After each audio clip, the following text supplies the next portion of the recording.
All right, today's event, I don't have to explain the importance of talking about ISIS and what gave rise to it and where it's going and so on. And we have two really outstanding speakers today, and they will speak sequentially, and then we'll have a Q&A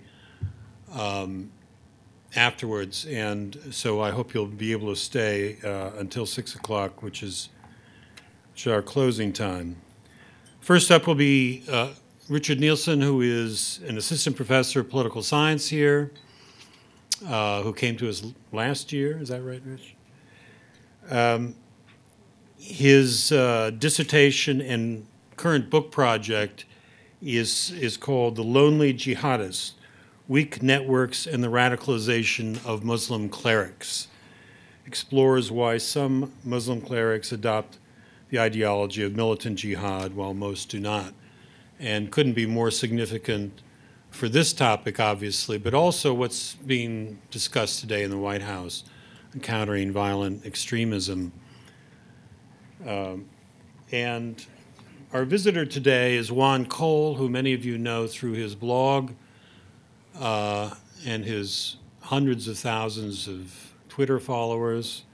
Juan has been here many times, I'm happy to say, and is recognized as one of the leading historians of the Middle East, analysts of the Middle East. Just last night, somewhat to my surprise, I saw him on MSNBC. Suddenly he's there. I hope he makes it to Boston. Here's his latest book, The New Arabs, How the Millennial Generation is Changing the Middle East. And it is for sale up there, published by Random House, highly recommended. And so we have a great combination of people who actually know quite a bit about this topic, a nice change from what we often hear and read. So please help me welcome first Rich Nielsen.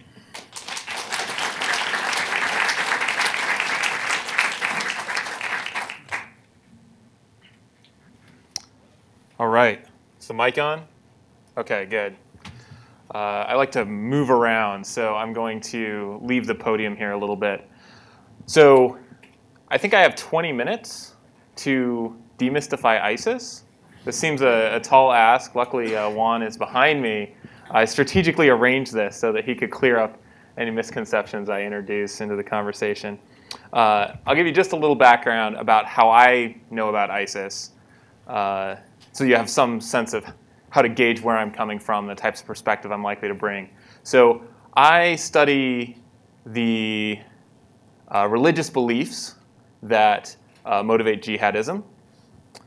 I study that particularly among Muslim clerics. So well, most studies of radicalization in Islam have focused on what you might call foot soldier radicalization. And that's primarily what Obama is talking about today. I've focused more on how elites come to adopt and to preach violent ideas, focusing on the case of Muslim clerics who come to support movements like this. This means that I do some strange things in my spare time. So I listen to jihadi podcasts. I rip the audio out of YouTube videos and listen to it while I'm exercising. It's strange, and there's just a lot of content out there, and there's so much. It's hard. It's very, very hard to keep up with. So I don't claim to have to have listened to or read every bit of media production that's come out of ISIS. Far, far from it. No one even could. But I do think I know a little bit about the ideas that are animating this movement, and so I'm more focused on that than on, say, force calculations, etc. That's I'm happy to talk about my views on that as well. But I'll be talking tonight mostly about the ideas, what I think ISIS means in some sense. So starting with just demystifying ISIS. What is ISIS? I'll give you a little history, timeline, if you will. So to many of us, I think ISIS looks somewhat historyless, because to the American consciousness, it really burst onto the scene maybe in 2013, but definitely in 2014 when the group took over the city of Mosul in Iraq. I think prior to that, most people were not, this was not in the news. Okay? It has a long history, so it is not actually historyless. Starting in 2003, it's where I'll start the history. The US invades Iraq with a broad-based coalition. This spawns backlash from Sunni insurgents who label themselves al-Qaeda in Iraq. Around 2004, thereabouts, Abu Musab al-Zarqawi becomes the head and establishes it as an al-Qaeda branch in Iraq. He creates, he's killed in a strike. So Abu Ayyub al-Masri takes over and announces an Islamic State in Iraq in, 2006. There's a succession of leaders through the current leader, Abu Bakr al-Baghdadi, who takes over, when does he come over? 2010. He announces in 2010 a plan, an operation to breaking down the walls. And this meant that they were going to try to retake territory in Iraq that they had lost to the US and to the Iraqi government, and try to free prisoners, try to free militants who were in Iraqi jails. This actually then happens. There's some intervening events. So a group from, a group called Jabhat alNusra forms. This is the, what would I say? What is the how to translate it? Yeah, the supporter front. It's a good translation. With ties to ISIS, or to current what is now the Islamic State in Iraq. And then there is a kind of failed merger and a falling out between Jabhat alNusra and what eventually now becomes ISIS. So in 2014, ISIS is moving into Syria. It takes over Raqqa, which is a city in northern Syria. That's where it first really starts making news in the US. There is conflict between the leader of now ISIS, because it's been relabeled, adding the IS. I'll talk about the names in just a minute, because there's a lot of acronyms and names going on here. And a fair amount of infighting. Al-Qaeda finally severs ties with ISIS in a leadership dispute, and Jabhat al-Nusra goes with Al-Qaeda. So in Syria today, Jabhat al-Nusra is the Al-Qaeda affiliate. ISIS is on its own, and they are enemies with each other as much as they are with the government of Syria or with the United States. Some friends of mine have done, you might call it public opinion polling. This is quite tricky to poll the public opinion of militants. To the extent that we can, they rate their animosity, militants who are not with ISIS, so Jabhat al-Nusra fighters, for example, rate their animosity towards ISIS as strongly as they rate their animosity toward Bashar al-Assad.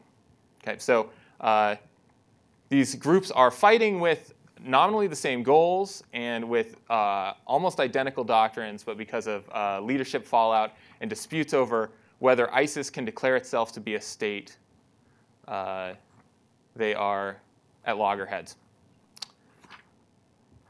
ISIS has been in the news since, so I'll assume that you have mostly followed it. The takeover of Mosul, horrible human rights abuses, and a number of atrocities that have been in the news. And there has been an effort to try to roll back ISIS as basically stabilize territorial control, but I don't see a lot of territorial movement over the last 6 months. All right, so kind of some brush clearing history there. So what is ISIS? If we start, I just put down my notes for the talk. There we go. So we start with the name. It's complicated, right? So if you've been paying attention to the news, you've heard at least 5 different names for it. People say the Islamic State. People say IS as an abbreviation for the Islamic State. People say ISIS. That's what we're using today. President Obama prefers ISIL. People use that as well.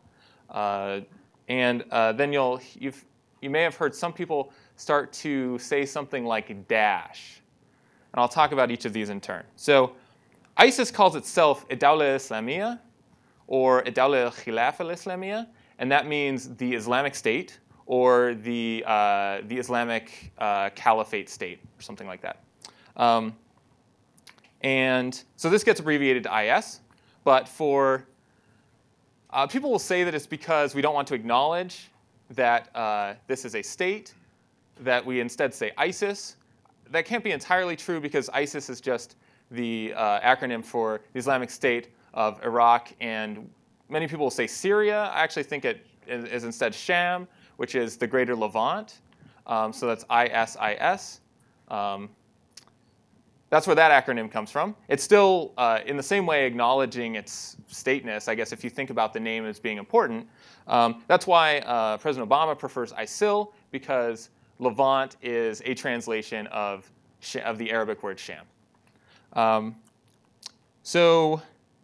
And then finally, this term, there's a term in Arabic that if you look at how Arabs are searching in Google to learn about ISIS, you can actually learn about how people call things, what people name things. And there's two main terms. So the first doesn't refer to the Islamicness at all. You'll see Tanzim ad-Dawla, which means the organization of the state. That's shorthand, right? And the word tanzim there is important. It's the same word that's used in Arabic by most people for Tanzim al-Qaeda, or the al-Qaeda organization. So it's nominally equating these two. The other word is Daesh. So this is literally just the acronym in Arabic for ISIS, except the Arabic name. People use it for a couple of reasons. I think the primary reason to use it is that by revealed preference, ISIS hates this name. So in general, when dealing with ISIS, my kind of mode of operation is whatever they don't like, we should probably do that because they have a reason for not liking it, and maybe every little bit counts. So maybe you should go out and in all of your future conversations about ISIS, insist on referring to it as Daesh. This can be tricky. So part of the reason it's tricky is because the acronym is from Ad-Dawla, so that's where the D comes from, al-Islamiyya, da, and then there's a letter that we don't have in English, an ayn, which is a voiced pharyngeal fricative, like down in your throat here. We don't have this letter, so that's why you see John Kerry on CNN about a month ago saying dash, or you'll hear people say Daesh, right? But this is okay because Al-Qaeda also has, it's Al-Qaeda. It has the same sound in it, and we just say Al-Qaeda. So dash, Daesh. There's a politics and poetics to this naming, right? And I'm sure you've heard or picked up some sense of the politics in English about who's talking about it. There's also politics in Arabic about who's talking about it. It has some poetics too. People say that it has a negative tone to it, possibly because it sounds like the verb dayasa, which is somewhat similar, although a totally different letter at the end, which means to trample underfoot. This is not like a particularly common Arabic word, though. So either way, we know that they don't like it, and so perhaps we know what to call it. So taking the name seriously, I want to think about its stateness first, and then we'll talk about what it believes in its relation to Islam. And then finally, in the last few moments of my presentation, I'll make a couple of predictions. In general, making predictions about what's going to happen in the future of politics is tricky. That's why political scientists like to predict the past, because it already happened, so you can be right about it. But we'll venture off into the future a little bit.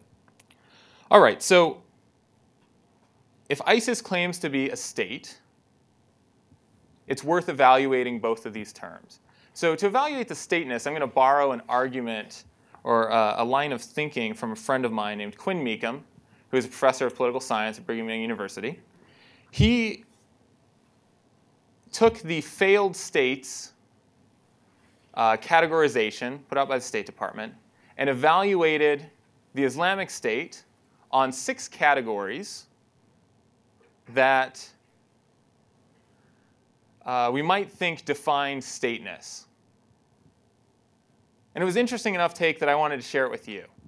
So these 6 categories are the ability to tax and to find labor for state purposes, defining and regulating citizenship, providing international security and managing international relations, ensuring domestic security, providing social services, and facilitating economic growth.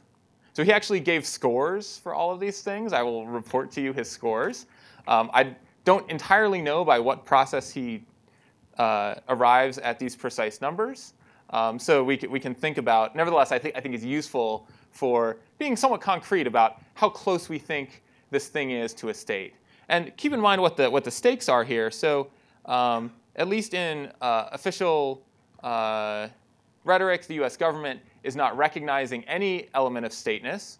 That may be a good rhetorical strategy, but I think it's worth, in terms of like predicting what's going to happen in the future with ISIS, it's worth thinking about whether it qualifies as a state in order to assess its staying power, because states have a tendency to stick around in a way that gangs of terrorists do not. And so it's worth thinking about whether it has morphed. Tax and labor acquisition. So ISIS actually does remarkably well with this. The methods are not pretty, but it does a good job of taxing its population in various ways and of acquiring labor. In particular, the way it has acquired labor so far is by recruiting people through a set of messages that seem to be remarkably compelling to at least some young men, also a few young women, and then making it very difficult for them to leave. So people who enter Syria for ISIS are unlikely to retain their passports, for example.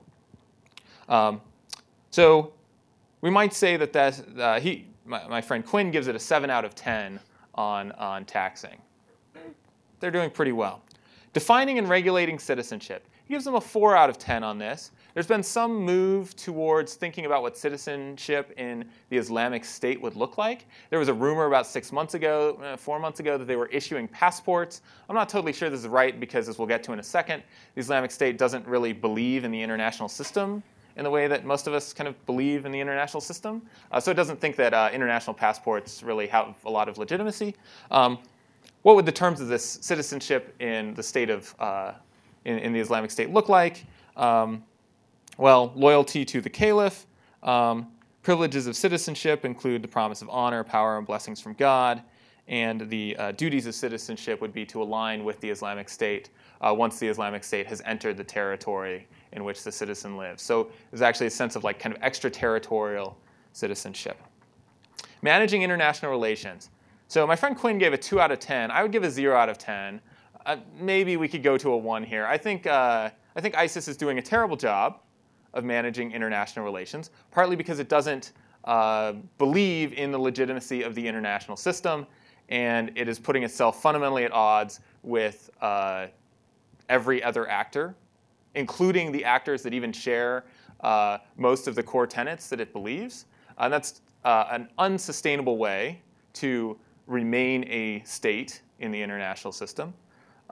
Nevertheless, it has managed to do a couple of things. So for a while, it was doing remarkably well at bringing oil to market, and it was funding itself off of oil revenues. That has mostly stopped, I hope.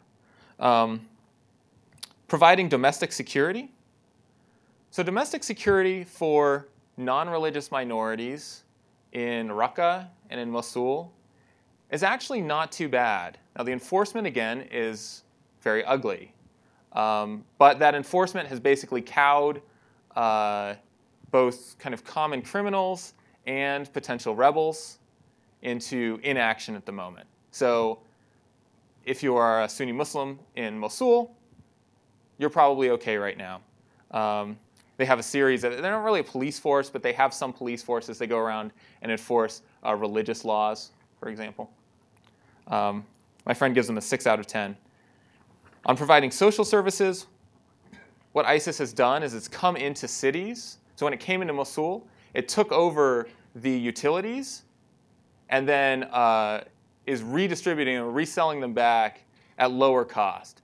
It's basically been subsidizing with its kind of remarkable cash flow, subsidizing public services in an attempt to win over the population. And this has been fairly successful. It defies market economics, so at least in my view, it can't go on indefinitely and is quite brittle. But the price of bread, for example, has fallen in Mosul. And then finally, facilitating economic growth. I think they score poorly on this. It's very difficult. The way that they're running the economy, they're attempting to run the economy quite heavy-handedly. They're involved in many of the economic activities that are happening in the areas they control. As I said, they don't really seem to follow or even have a sense of how market forces work. And I just find it unlikely that they are. Also, they're having a war on several fronts. And so it's just unlikely that they can produce economic growth in their current state. The oil revenues are perhaps the main counter example there. So where does this leave us? This leaves us with ISIS being roughly better than something like somewhere between 10 and 20 of the things that we actually call states in the world. So if we're willing to say that parts of the Democratic Republic of Congo are state-like, that's a state, then we also, at least as political scientists, now we may not want to do this as strategists or as PR people, but we should at least analytically perhaps recognize that there's something very state-like going on here. And I think this is going to matter for my predictions of what is going to be the future of ISIS. All right. So that's the state part. Let's talk about the Islamic part. So what does ISIS believe, and does it matter? So I'm going to start with a point of departure that you may not have heard about in the news. This has been in the news, so I checked this morning, and both Fox News and the New York Times had articles about whether the Islamic State was Islamic and whether President Obama should be saying more about this or saying less about this. And when both Fox and the New York Times are reporting the same thing, roughly, that means it's actually in the news. So this is perhaps a timely discussion. I think it's also a politically fraught discussion. I want to back up and talk about where ISIS's beliefs come from, what jihadist beliefs look like in general. And we tend to see the outgrowth of those beliefs, which is catastrophic political violence. But that's not where they start. They start from a belief that is, or a concept that is shared by all Muslims who I've met, and I think by basically all pious Muslims, which is a concept of tawheed. So this means the oneness of God. Islam is monotheistic. In fact, it's very strongly monotheistic. And so this is a concept that resonates, that means to make one. It comes from the word wahid, which is the word for one in Arabic. And it means to make God one, right? And this means that in their faith, in their practice, they want to glorify God by recognizing his oneness over all of creation. So this is not a problem. This is only a problem because of how ISIS and jihadists more generally have taken this doctrine and interpreted it. So a move that happened earlier than ISIS, but I think is useful for understanding ISIS, came with Sayyid Qutb, who was an Egyptian revolutionary. He makes this move where he says, well, look, in order for rules to be followed, they have to be believed in some sense. That means if people are following rules, they are believing them, they are worshiping them in some way. if people are following rules that are not God's rules, then that means they're worshiping something that's other than God. That means if people are living in a secular state or in a state that is not ruled by, quote, God's rules, they are involved in polytheistic practices. They are not practicing tawhid according to Islam. And you can see where this leads. This leads to the radical abolition of all states as we know them in the international system and all politics as we know them, because none of these are in keeping with jihadists' vision of what politics should look like. Okay? So this is actually exactly what Sayyid Qutb said. This is why ISIS is bulldozing borders between Iraq and Syria, is because they believe that those borders are illegitimate on theological grounds. Okay? So this is where the belief is not widely shared. This direction of taking what does tawhid mean to me as a person and moving it to, it means that I must radically oppose any rule-based behavior by other humans that doesn't look like mine, which is why we then see very, very gruesome deaths in the news. As I said, this means they don't respect norms of international sovereignty. This also puts them surprisingly in disputes with other jihadis. So even other jihadis who share this basic formulation have urged caution. This came out most in a dispute between some clerics in the ISIS side and a cleric named Abu Muhammad al-Maqdisi, who's a Jordanian jihadist. He's been in jail for a while. He's actually out now. More on that in a second. I was really surprised to open Al Jazeera Arabic a couple of weeks ago and see his face on the front page. This is someone I study quite intensively, but I'm not used to seeing him broadcast to the entire Arab world. And the reason is that he was attempting to broker the release of Muatha Kasasbeh, this poor Jordanian pilot who was then executed by ISIS. And the headline on Al Jazeera was something like, al-Maqdisi calls them liars and the sons of dogs, or something. And the reason is that he'd been attempting to negotiate with them, and then they were unable to provide evidence that the pilot was still alive. It turned out they had actually filmed his death before and were negotiating in bad faith. There's been a big fight among the jihadists about which of these sides of clerics is right. People have even switched. So the person who was writing for the website of Abu Muhammad al-Maqdisi switched to the ISIS side until they declared a caliphate in 2014. And then that was seen as a bridge too far, and he moved back to the roughly pro-Al-Qaeda camp.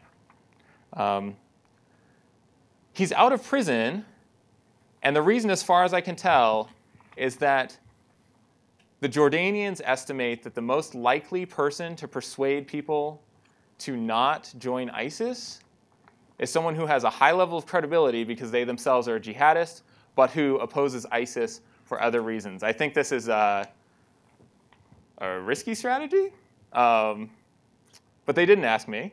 And it may well be effective at stemming some of the tide of foreign fighters to ISIS. All right, so to wade into the political debate on whether ISIS is Islamic, because you will see this in the news if you go pop up basically any news outlet today.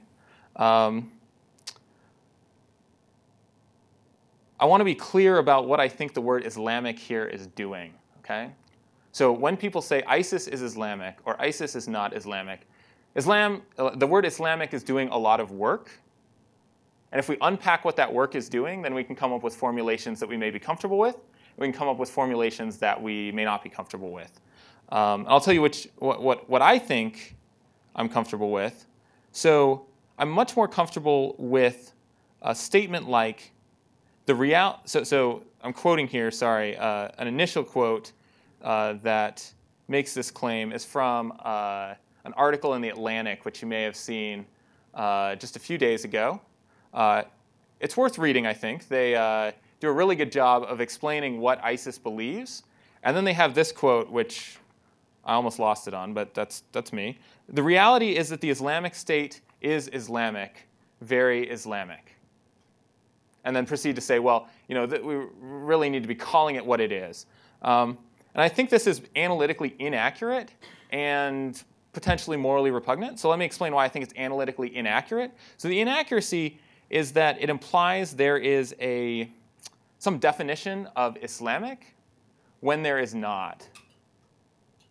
There's simply no referent to the word Islamic that is uncontested. There is no object or thing out in the world that is uncontestedly Islamic. So it's very difficult. It's doing a lot of work, but it's actually obscuring things. I'm much more comfortable with a sentence like, the reality is that the Islamic State is motivated by religious ideas that make primary reference to Islam. Okay? So if by the word Islamic, when you say the Islamic State is Islamic, you mean motivated by religious ideas that make primary reference to Islam, I at least am totally comfortable with that. I think it's defensible. Something that I think is less defensible is an alternative formulation, which is motivated by religious ideas that adhere to Islam, that are necessarily related to Islam. That is just empirically false. So these ideas are not necessarily related to Islam, as evidenced by a number of people who are Muslim who do not share these ideas, an extremely large number of people. And I think I could come up with examples. For the sake of time, I won't. But that would make us all uncomfortable if we elide these two definitions. So think about that as you're listening to the political debate in the US about what to call jihadist terrorism. And think about which of those meanings someone means. Do they mean that it is inherent to Islam? Or do they mean that the person conducting the act is making primary reference to Islam as they conduct the act? I think there's actually a really important distinction there. By the way, this article seemed to be written in the vein of, we need to call this out for what it is, and really, you can't defeat something till you know it. I'm not sure that's empirically right. And the reason I'm actually skeptical of it is that that's precisely what ISIS wants us to do. So in ISIS podcasts, in videos, in talks, they attempt to set themselves up as the arch enemy of the US and to try to get the US to take them seriously. In fact, they brag to their followers that the US is taking them seriously. In my rule of, if ISIS wants you to do it, maybe you shouldn't do it, I think that suggests that we should actually pretend to ignore ISIS and pretend to treat it like a joke. Now, I'm not sure. I mean, these are big policy choices that are being weighed in Washington right now. But I don't see that it's necessarily true that a good strategy is to treat ISIS very seriously at home and to name it as Islamic every time we mention it. I worry that the folks calling for the US to kind of rhetorically treat ISIS as the existential threat that it, quote, really is, are actually just playing into the hands of ISIS in some way. All right, finally, some predictions. So people are really bad at geopolitical predictions. Some research here suggesting that that's true. I think I've been involved in some of this research as a participant. I don't know how bad my predictions were, but every so often I get an email in my inbox that says things like, will Iran experience a significant episode of civil unrest in the next 6 months?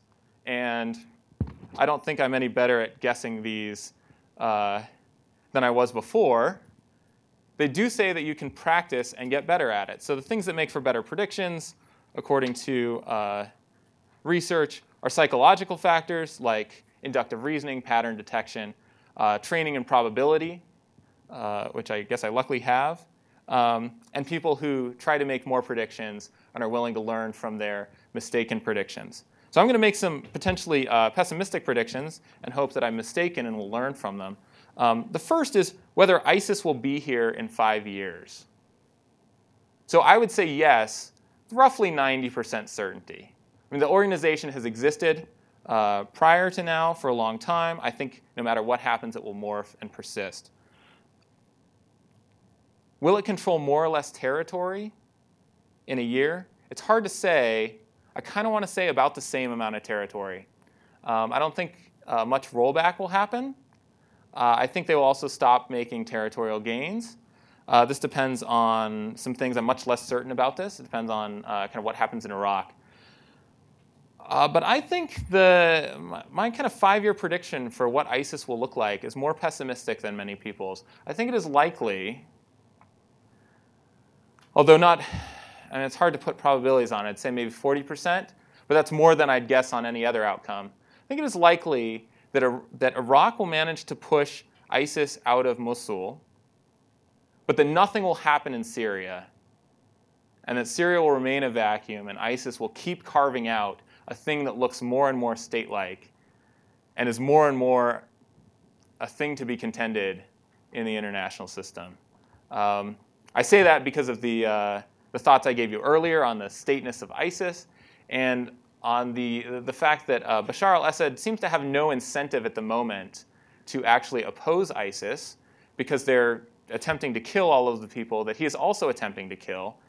And in some ways, civil war might be easier for a leader if you let one group clear out all the other rebels and then go head-to-head with them. I think that's quite possibly the strategy that Bashar al-Assad is employing. So this is a pretty bleak picture. I hope that Juan has a more optimistic picture so he can leave you with something nice to think about on this very snowy day. And with that, I'll turn it over to him.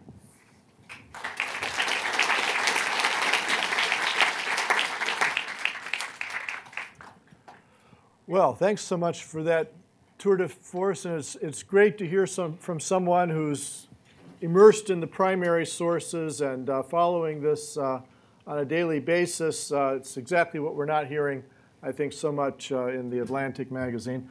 I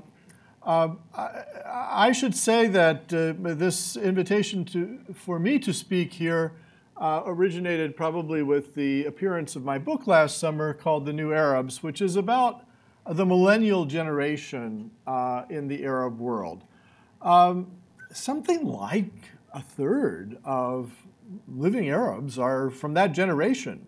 So, you know, the median age of these countries is very low. And our country hasn't been this low since the 60s, when my generation made a lot of trouble, too.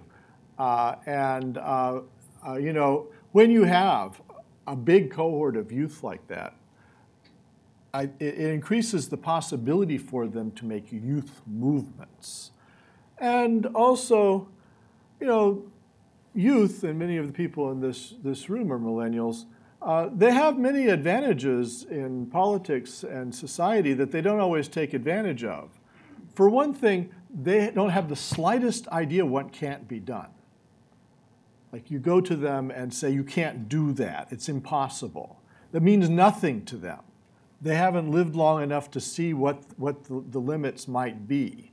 And so a lot of Arabs have told me, you know, I mean, in the baby boomer, the equivalent of the baby boomer generation in the Arab world, they said, getting rid of a president for life, it's impossible. We've got secret police and armies and tanks and tear gas, and how would you do that? The young people thought, well, we'll just do it. You know, it can be done. And this belief in that things can be different and that there aren't preset limits to what can be accomplished is a really valuable part of politics.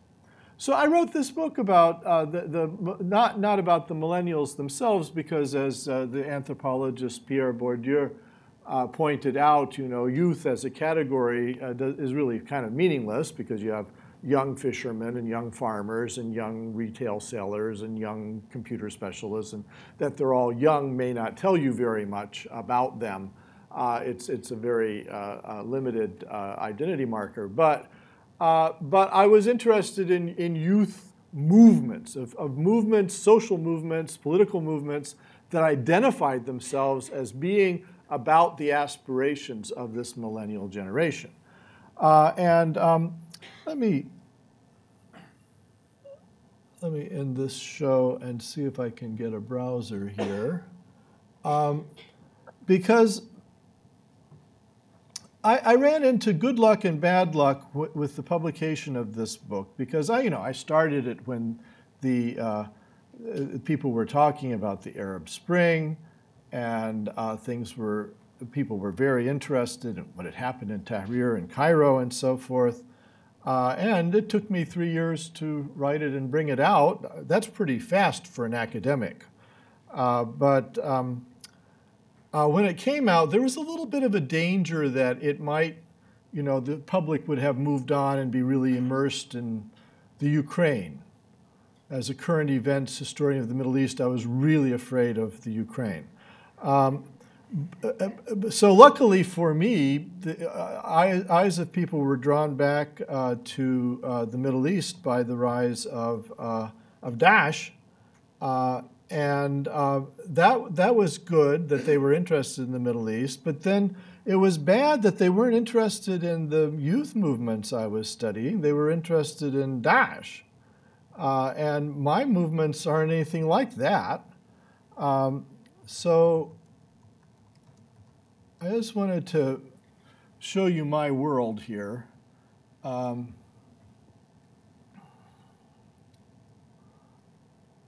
hate this new Google map. It covers things up. But, if we look at this map, Morocco is a parliamentary system with a king. The king is more important than the parliament, let us be clear. But it does have some forms of popular sovereignty now. It has a new constitution since 2011.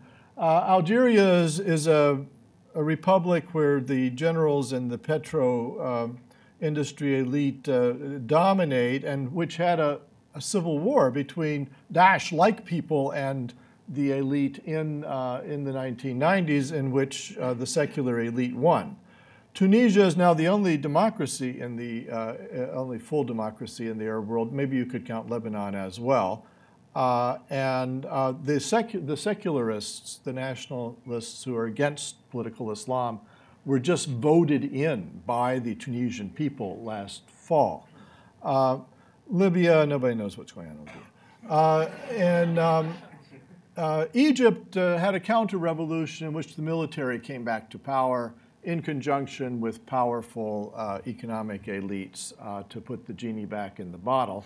But one of the things that those people were reacting against was political Islam and the rise of the Muslim Brotherhood, which is not anything like Daesh in the sense that it made its peace with popular sovereignty and having elections, and it does want more it's what it thinks of as Muslim law put into public policy. But it was overthrown by the nationalists in the military. And that's secularists. These guys are not Voltaire. They go to mosque, they pray, they think religion is great. They just don't think it should be ruling the country. So Egypt, and I can't get this through people's heads. It's like a fifth of the Arab world population-wise. It's a huge, important country. It's got the best military. It's the center of the Arab world. It is now dangerous to be a pious Muslim who believes in political Islam in Egypt. You get arrested. People with beards are being harassed in the street. So it's like Bizarro World, in the old Superman comics, like the opposite of everything in the world was there, and so forth. So what's going on in eastern Syria and northern Iraq is the opposite of what's going on in Egypt. In fact, in most of the Arab world, the millennials are somewhat less religious than their preceding generation, some of them substantially so. In Tunisia, there's a 15-point spread in religious observance, at least, between the youth and the elders. In Lebanon, also, young people mainly not interested in religion. And so our image of this area, of this whole area from Morocco to Afghanistan, is now being shaped by Daesh. And Daesh doesn't amount to that much. It's eastern Syria, has Raqqa province, the population of which before the civil war was about 800,000. I figure at least 400,000 have run away. So I don't think they have more than about 400,000 people under their control in Raqqa. And then the rest of the territory they control in eastern Syria is also very lightly populated. I mean, this is Podunkville. I mean, population 5,000, these towns out there. And then they did make an alliance with the Sunni Arabs in northern Iraq and western Iraq. But again, Mosul was probably 2 million before they came in. We know at least 500,000 people ran away as soon as they came. And so there may only be like 1 million or so under their control there. So, you know, the Atlantic gave this number as 9 million people under Daesh control. I don't think it's more than 3 if you total it all up. I think there's Daesh inflation. And then these guys, they captured a few tanks and armored vehicles from the Iraqi army, which ran away from them. But they don't have like a lot of heavy weaponry. They don't really amount to that much. I mean, talking about them as a threat to the United States is ridiculous. Yes, they can encourage people to blow up stuff, but anybody can do that. In my view, they're very much like those drug gangs that run Ciudad Juarez in Mexico. They're brutal, they kill people, they smuggle. These guys smuggle drugs too, and they also smuggle people. And this talking about them as a state is also, with all due respect, I mean, in my view, it's ridiculous. I mean, they got a department of whacking people and a department of capturing people and enslaving them, and this department and that department. They're just gangs, most of them. You know, they're not that well organized to be called a state. And I don't think, though, I mean, I think in 5 years, the leadership of it mostly will be dead with flies walking on their eyeballs. I don't think anybody wants them there. Iran doesn't want them there. Baghdad doesn't want them there. Syria doesn't want them there. Putin doesn't want them there. The United States and NATO doesn't want them there. My guess is after a while they won't be there. Now, in the sense of holding a lot of territory and trying to run things and so forth. And in Mosul, by the way, there's no phones. There's very little electricity. People are freezing to death in the winter because these guys are not able to keep the utilities going. People are miserable under them. I don't think that's a recipe for success. The only reason they have the position that they have, by the way, is because the states collapsed. So Syria collapsed and Iraq collapsed. And the United States made Iraq collapse and abolished its army and abolished its socialist economy and threw people into unemployment, and then brought the Shiites to power and disestablished the Sunnis, which, you know, I mean, we were at MIT. If some foreign power conquered Massachusetts and demoted everybody at Harvard and made them go be janitors, and brought in, we won't specify, but minorities at the top of Massachusetts society, what do you think would happen? I mean, MIT people, I'm not encouraging you in this direction, but I think probably pretty good at making bombs, and there would be resistance to this turning things upside down. Well, that's what the Iraqi Sunnis have done. Their world was turned upside down. They were demoted from running this country, from being the equivalent of the West Point graduates and the scientists and the economic managers and the billionaires. They were demoted from that to being unemployed, and maybe if they were nice, they might get to be janitors or kiss Shiites' feet. And when Daesh came to them and said, we can get rid of the Shiite government for you in Mosul, they said, please, do it. They said, well, you know, we're kind of horrible. No, it's all right. You're better than they are. And this is what happened. Because my colleagues at the University of Michigan do opinion polling in places like Mosul. In 2012, the Sunni Arabs of Iraq were asked, should religion and state be separated? Guess what percentage said yes in the Sunni Arab areas? Huh? 60, did you say? That's pretty good, 75%. They're the most secular people in the Middle East. Now they've got Daesh over top of them, but that doesn't mean that its ideology is reflective of their ideas about society. This is a political deal that they have made. And they've been forced into it. When you think about why people are adopting particular politics, you have to think what they're reacting against. In this case, the Sunnis are looking for somebody to save them from the Shiites. And I'm not just any Shiites, and I'm not blaming Shiites in general in Iraq, but there were very hardline people who came to power. I had this problem with the American public. It's a long-standing problem, is that they don't understand the Middle East, but they think they do. So in 2005, the Bush administration was pushing this elections in Iraq. They were going to make, you guys don't remember this, most of you are too young. There are some in the audience who do, but the Bush administration said that Iraq would be a shining beacon on the hill, that it would be made democratic by the Americans, and then democracy would spread all around the region. That was what they said. And then they held elections in 2005, and the Shiites looked at the electoral plans and said, well, gee, you know, it's a parliamentary election. Majorities rule. We're the majority. But there would be some danger of small parties, you know, hiving off and disunity and so forth. So the Shiite elite in Iraq, Grand Ayatollah Sistani and others, sat down in a room and they said, everybody has to join one Shiite coalition, and all the Shiites have to vote for it or they're going to hell. And I had friends in Najaf. I asked them how they voted. They said, oh, I don't want to go to hell. So the Shiites came to power in 2005 in these elections, and the leading party that came to power was the Supreme Council for Islamic Revolution in Iraq. Where was that founded? It's an Iraqi party. Iran. It was founded in Tehran. By whom? Ayatollah Khomeini. That was the Bush administration's great triumph, that they brought the pro-Iranian party to power in Iraq. And it had a paramilitary, the Bakr Corps, which ethnically cleansed the Sunnis, a lot of the Sunnis from Baghdad.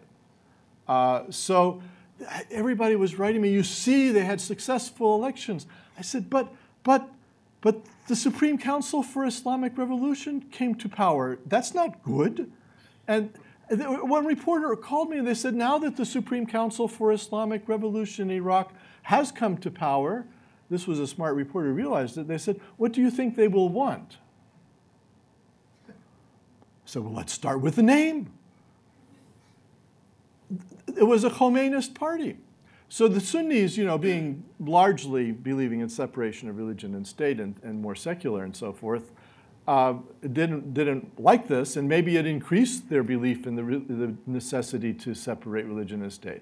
But as the Shiites, you know, established themselves in Iraq, and they were more and more horrible to the Sunnis, and they were denying them resources. In many instances, Sunni villages were being shelled. It pushed the Sunnis into the arms of Daesh. So I don't think this is a stable situation. I think they'll be kicked out of Mosul. I think Mosul might not be there much longer. I think it's going to be reduced to rubble by the Shiites and the Americans and the Kurds. As for Syria, I don't think they control important parts of Syria. I don't think they're very important. They did capture a few refineries that the Sunnis gave them, that the Turks gave them. You know, oil can't be smuggled when it's raw, when it's crude. It has to be refined to be worth anything. Like if I brought you a bucket of crude oil and said, I'll give it to you for $1, what would you do with crude oil? You know, it's just sticky. But if I brought you a bucket of gasoline and I said, I'd give it to you for $1, would you pay me?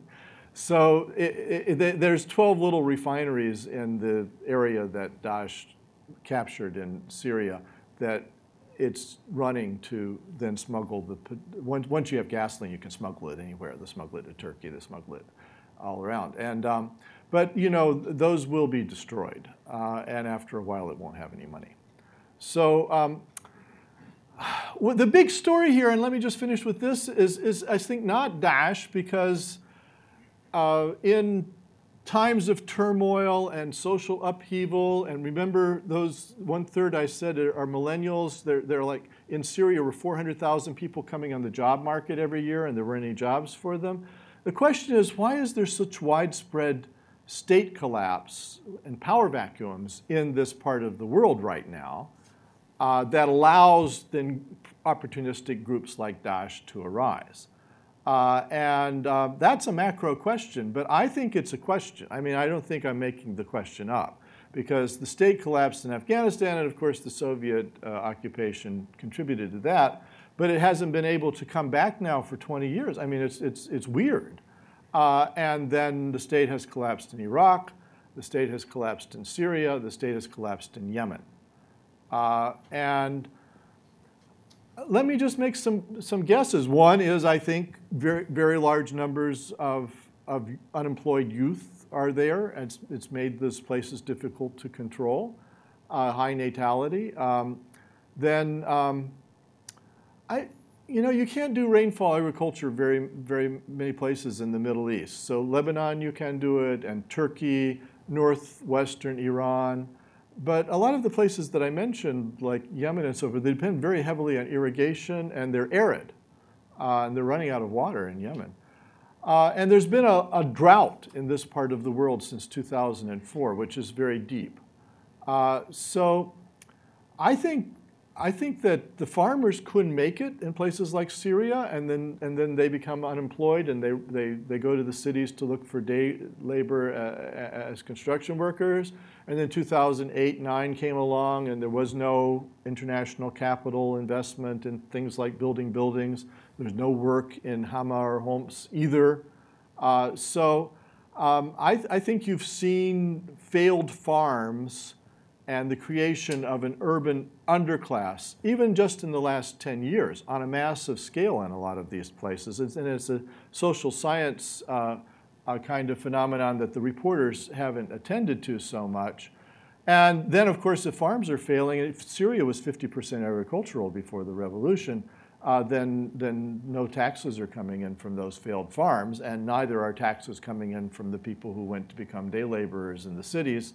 And then, moreover, those people are not so hard to organize into a demonstration. Then if you crush the demonstration, maybe they're angry and they're at the end of their rope, they lost their farms, there's no urban work for them, then they start growing beards and becoming very pious and picking up guns. And so I think economic and, frankly, climate frustrations must be part of this whole story. And it's something that's very hard to research because, you don't want to be beheaded, and getting down on the ground to find these stories now is very hard. But I think there are some big things going on, and you could mention the advent of neoliberal economics as well, that are macro conditions for the rise of these movements. But the thing I want to stress is that they're in a little tiny corner of the Arab world, and that the really big story is that Egypt is now in search of a reformation of Islam that would reduce it to private religion in a relatively secular state framework. So we are ending up with Voltaire, while our eye may be drawn to those jihadis over there. Thank you.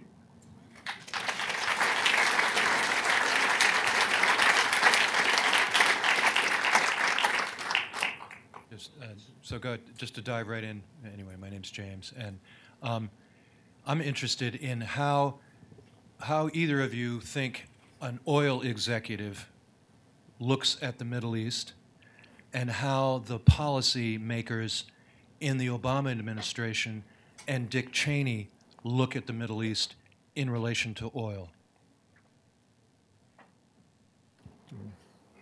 I talked to some oil executives recently about the Middle East. They were mostly concerned about instability.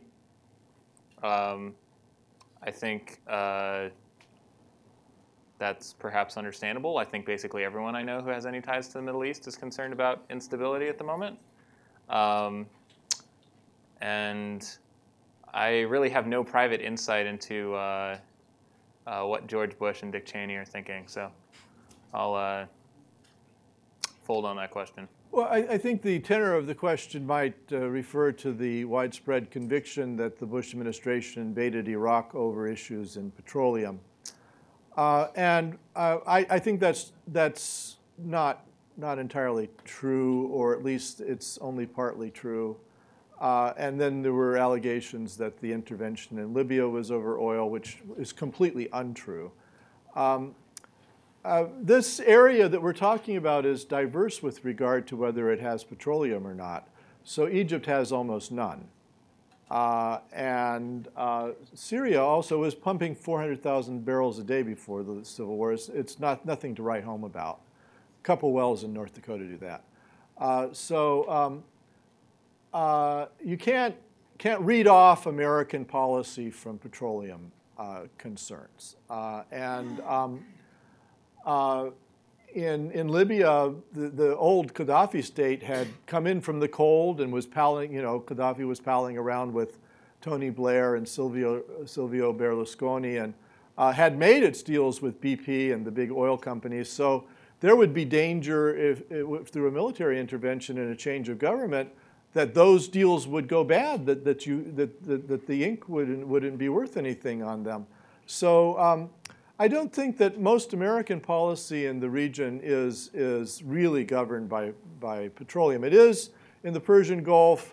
In Bahrain, the people are largely Shiite. There's a Sunni government. The Bahrain government leased us Manama, leased the United States Manama for the headquarters of the Fifth Fleet. We like that. It's a deep water port. The Fifth Fleet patrols the Persian Gulf. So we don't criticize the king for cracking down on the Shiites very much. And so in that regard, there's petroleum interests going on, although Bahrain is not a big petroleum producer. In Iraq, I have a theory about it, which is in the late 90s, they stopped finding new fields. In fact, they haven't found really big new oil fields for a while now. And some of the ones they found have, been in the ocean and hard to get at and expensive to get at. And I think the smaller oil companies like Hunt and Halliburton and so forth, not the big ones, because they had lots of fields under bid, but the smaller, hungrier companies, the one that Dick Cheney was associated with, were eager to get at the known fields, which are in Iraq and Iran. And so in the 90s, once Cheney went into private business in the mid-90s, and he would go to Congress and lobby them to take off the sanctions on Iran and Iraq. In fact, he gave these really progressive speeches, Dick Cheney, about how we can make friends with the Iranians. We can bring them in from the cold. If it takes 10 years, it's just a matter of trying. He sounds just like President Obama does now, if you go back and read his speeches of 1998. But he failed. He couldn't get Congress to take off the sanctions on Iraq and Iran, partly because those countries had acted out against American interests, partly because the Israel lobbies were afraid that if they were allowed to pump oil, they'd become powerful and endanger Israel. So then I think, this is speculation on my part, but I think that Cheney decided if you can't beat them, join them. That there is one other way you could put Iraqi petroleum on the market and get the sanctions taken off, which would be to do regime change, in which case you would pick up a lot of allies in Congress. And I think that's what he did. But it wasn't that he wanted the U.S. necessarily to dominate those fields. He just wanted the petroleum to be available for bids and to come on the world market so that petroleum didn't become so expensive that it was replaced with other things. And he failed in that regard, and it is being replaced with other things. Thank you very much. You were alluding to some of the people's young age, and I count myself to that group. So my question is, why do we care so much about the Middle East? Has it been like this before 9/11, or is this as of recent? Yeah. Why do we care about the Middle East? I find it intrinsically interesting, but that's why I decided to try to get a job studying it. No, I think he means why is Washington consumed with it? Not you guys, like... I can see that you guys care, but... We like Egyptian films, that's why we... I mean, I would answer purely in geopolitical terms. I think that the Middle East, for a variety of reasons, has found itself on Washington's radar and continues to find itself because it continues to have problems that dominate Washington's attention. President Obama attempted to pivot to Asia. Does anyone remember this? I think we still remember. I think we're still actually trying to pivot to Asia. And I think that is where the U.S.'s long-term interests and attention may need to go.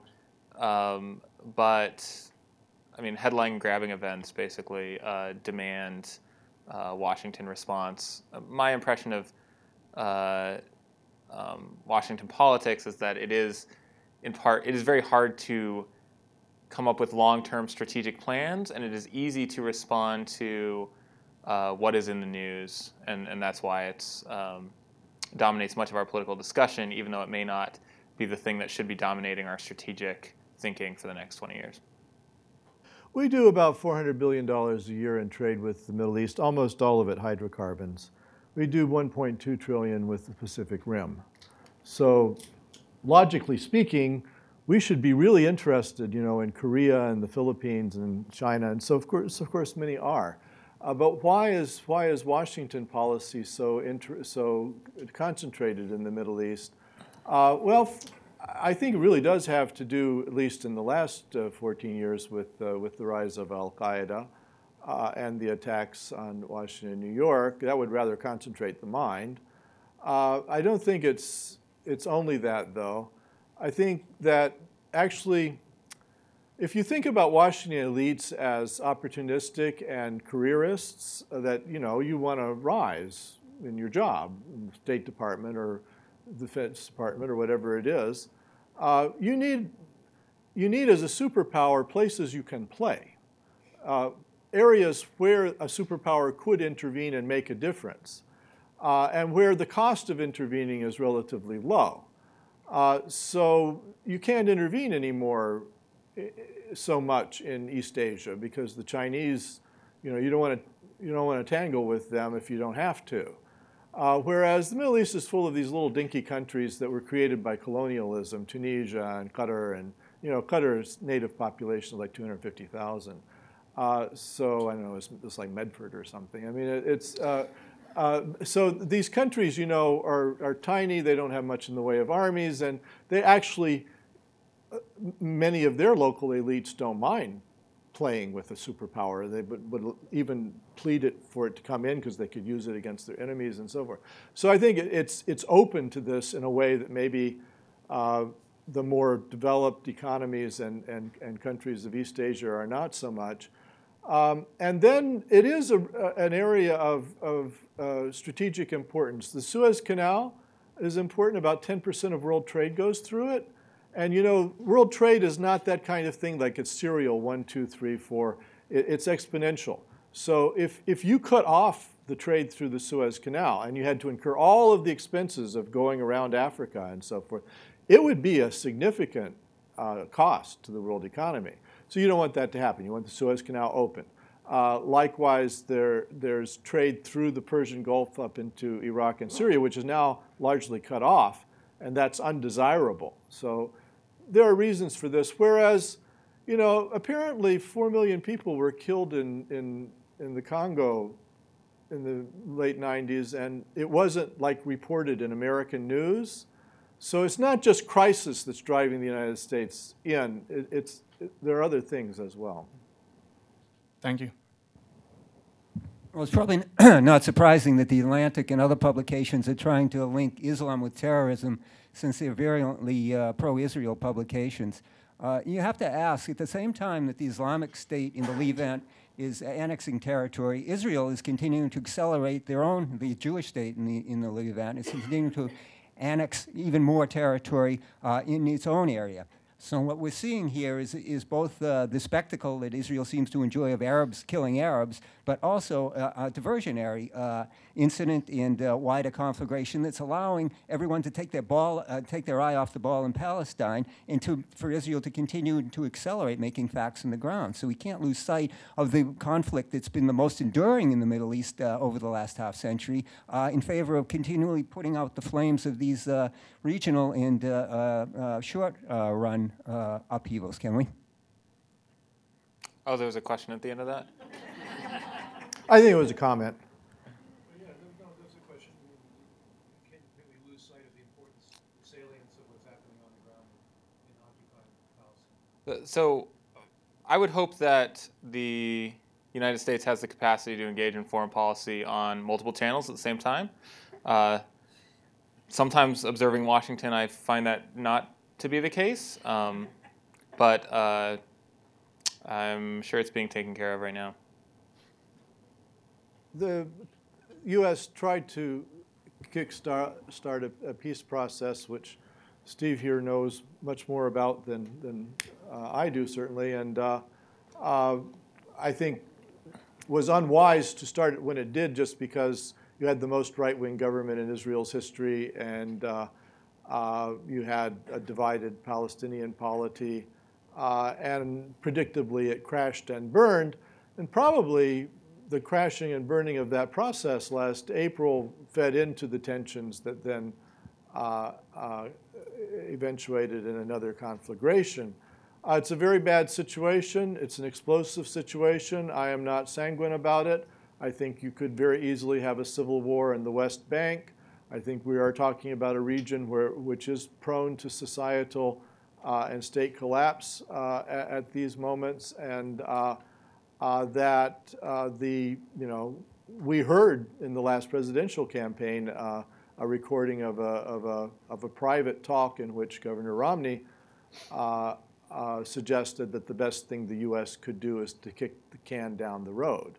And I think he said what is, not Secretary Kerry, but is a widespread conviction in Washington.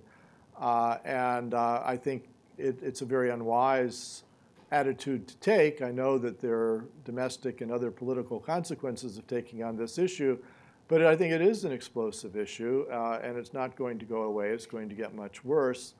But it is also the case that the political collapse of Syria, Iraq, and Yemen, and the ongoing difficulties in establishing new governance in Afghanistan bulk much larger in Washington as a set of issues. Professor Nielsen and also Professor Cole, please feel free to comment. If I could trouble you for a prediction about ISIS's future. You mentioned specifically Mohammed Makdisi and his role as kind of like a jihadist liaison between ISIS and third parties.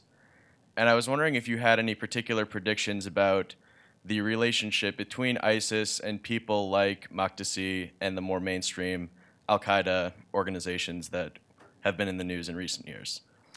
My prediction is that it will remain frosty. So these people have little reason to reconcile. They have their fiefdoms, and at least at the moment, the things that they've done to each other, the groups that they each espouse and ally with have done things to each other that seem unforgivable. Now, this hasn't stopped sometimes, competing military groups in other settings from eventually joining. So it's quite possible that the kind of on the foot soldier, foreign fighter level, things are more fluid. But I think on the ideological level, the religious elites that I'm most interested in and about which I can speak most knowledgeably, I don't see a lot of room for negotiation at the moment. There is, I think, a set of shared interests that are not U.S. interests, or not Jordanian interests. The reasons that Abu Muhammad al-Makdisi was negotiating with ISIS, I think, do not have anything to do with, are different than the set of concerns for which Jordan was hoping that he would negotiate. I think he primarily cared actually about obtaining freedom for this failed suicide bomber that he was personally connected to, and he was actually mostly irritated because that deal went very wrong from his perspective and ended in her execution. But Juan's free to disagree about the... No. Well, as I said, these are gangs, and gangs want turf. So you all seen West Side Story. This is, they're not making friends anytime soon. Thank you. You've talked some about the fighters on the ground, like the urban underclass that's been joining ISIS and causing these failed states. But could you talk a little bit about foreign fighters that are coming from Europe and in some cases from America, both how we could, why they might be doing so, and how we could possibly slow or stem the tide of the fighters? Well, you know, there have been people who have flocked there to fight. Although I'm disappointed, you know, in the 1.5 billion Muslims in the world, that it's just a few thousand. I mean, really, they don't seem very interested.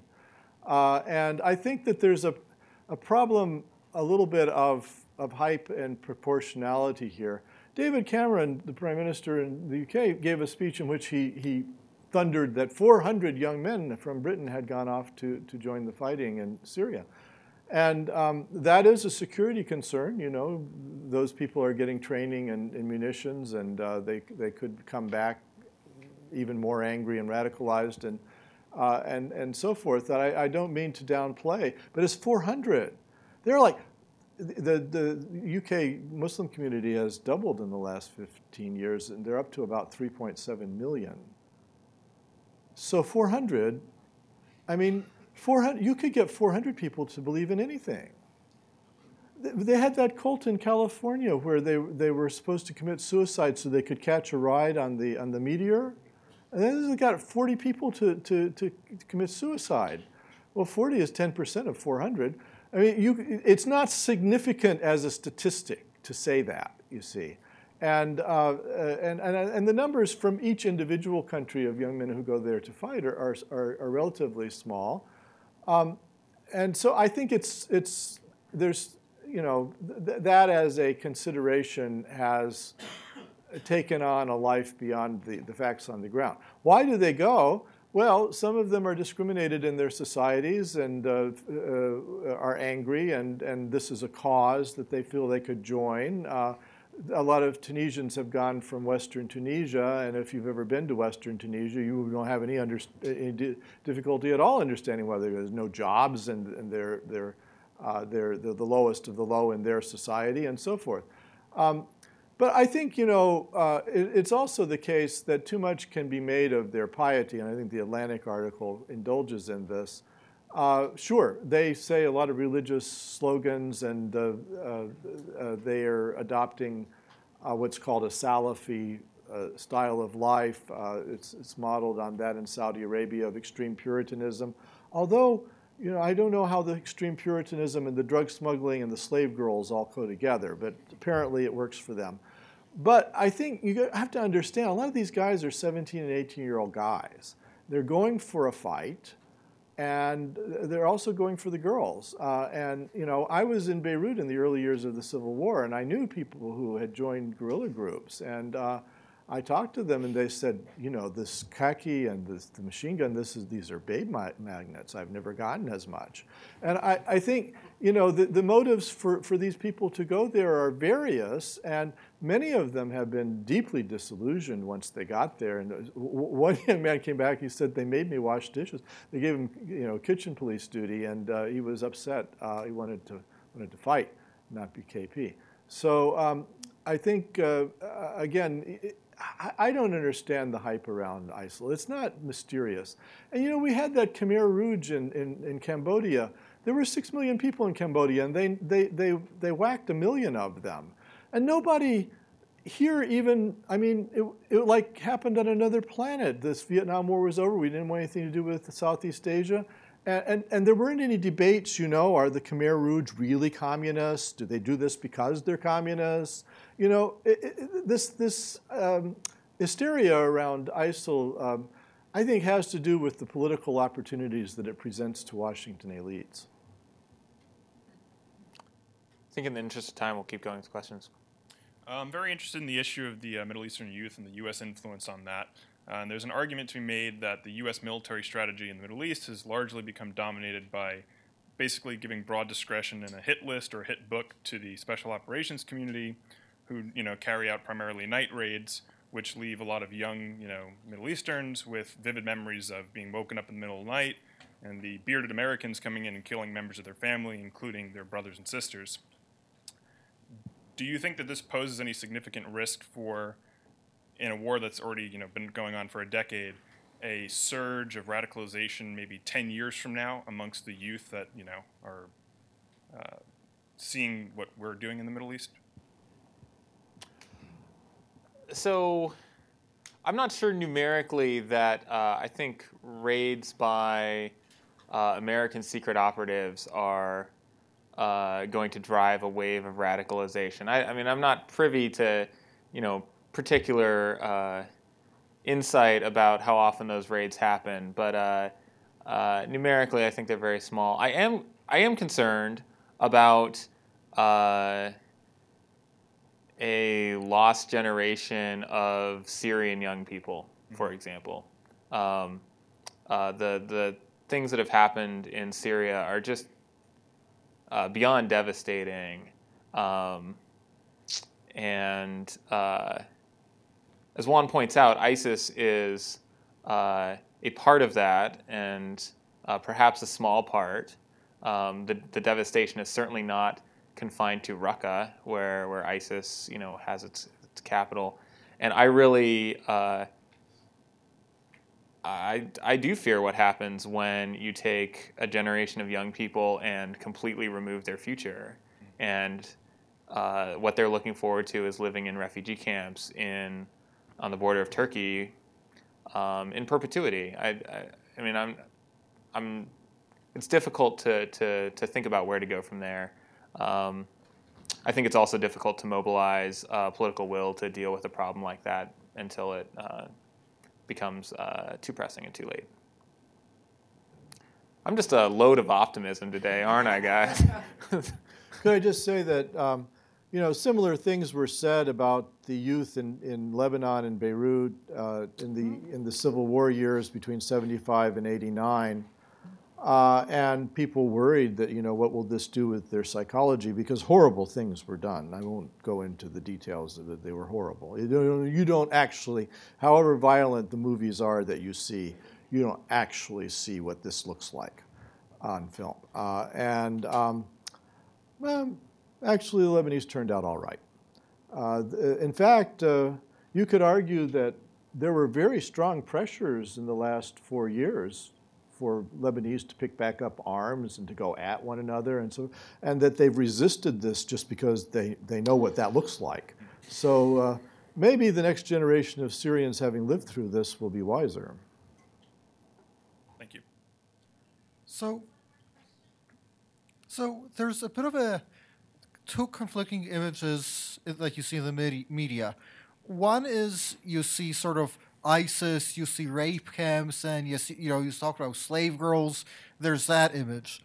And the other image, you have schools where girls come in, full veil, full outfit. There's a curtain between the male instructor and the girls because they're allowed to be in the same area. Both of these come from the same. This isn't a Sunni versus Shia. Both of these, if you trace back 10 or 15 years, come from the same ideological roots. How do you sort of reconcile these two images? Have they just splintered? One of the images just not representative of what's happening? How do you reconcile this? So I reconcile this by saying that I think recognizing correctly that when you have some young thugs running around, they'll figure out a way to justify what they want to do. And segregation of schooling and veiling of young girls is something that ISIS and other jihadist groups want to do in one setting. And selling women and sexual assault is something that ISIS fighters would like to do in another setting. And unfortunately, basically, religious texts in basically any tradition can be manipulated to justify many things, and they've found a way to do that. I'm not sure that how we make sense of it, or even how they textually make sense of it, is very useful, because I think that's not they're not looking to doctrine and saying, what should we do in this setting? They're doing what they want to, and then which is to assert domination in various ways, and then coming up with a veneer that they can put onto it that has some resonance with Islamic texts. That's my take. I would just point out that American evangelicals in the South 150 years ago were church-going people who quoted the Bible and tried to live upright lives. And then the slave master would sneak down to the slave quarters at night and knock up a slave girl. So religious Puritanism and patriarchy and exploitation of women and so forth, this is not a configuration that we have never seen in history.